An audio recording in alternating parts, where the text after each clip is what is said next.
Rejet et chute de confiance en soi. Le troisième gros problème de santé mentale qui concerne les célibataires, on en parle. Et si tu veux un post par jour pour mieux gérer tes émotions, abonne-toi. Le célibat vient avec une exposition relative à la réjection. Une réjection qui peut parfois te pousser à te sentir en perte totale de confiance en toi. Et ce qui peut t'amener à en faire tout un sujet et te fixer comme objectif, je dois regagner ma confiance en moi. Comme si c'était quelque chose que tu avais perdu. Si tu ne me connais pas encore, sache que j'ai une vision de la confiance en soi qui est très différente de beaucoup de mes compères, qui eux vont te dire que la clé c'est de devenir cet idéal d'une personne archi confiante, puissante, forte et toujours persuadée et toujours ressentir d'être quelqu'un d'incroyable. Donc que ce soit par des outils de vanité comme le fitness excessif ou la diététique restrictive, etc. Ou alors un côté toxique qui est venu un peu en collatéral du body positive, de te répéter en boucle des affirmations que tu es incroyable et magnifique et invincible, etc. Une sorte de réassurance. Ça ne marche pas.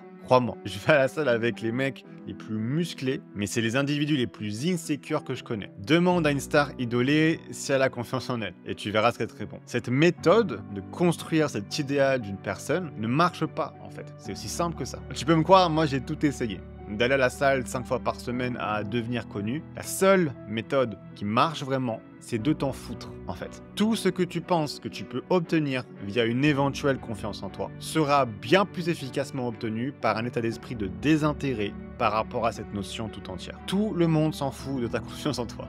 C'est pas ça qui va conduire un groupe social ou un potentiel partenaire amoureux vers toi. Ce qui va te permettre de faire ça, je sais que c'est hyper cheesy, mais c'est être toi-même en fait. Il a le hack. Et surtout en fait, si tu veux retrouver cette confiance en toi par rapport à toi, c'est pas en atteignant cet idéal justement. C'est en retrouvant qui tu es toi. Ça, c'est le déclic que j'ai eu quand j'ai mesuré l'ampleur de ce qu'on appelle l'effet projecteur. Donc l'effet projecteur, c'est cette impression que tout le monde pense que 1000 regards lui sont jetés dessus, alors qu'en fait, tout le monde pense qu'à soi-même. Oui, c'est bizarre. Il y a un côté existentiellement badant à tout ça, mais c'est libérateur. Crois-moi, hein, ce que tu veux, c'est pas de matcher cette personne idéale. Ce que tu veux, c'est être toi-même. Et c'est deux chemins complètement différents.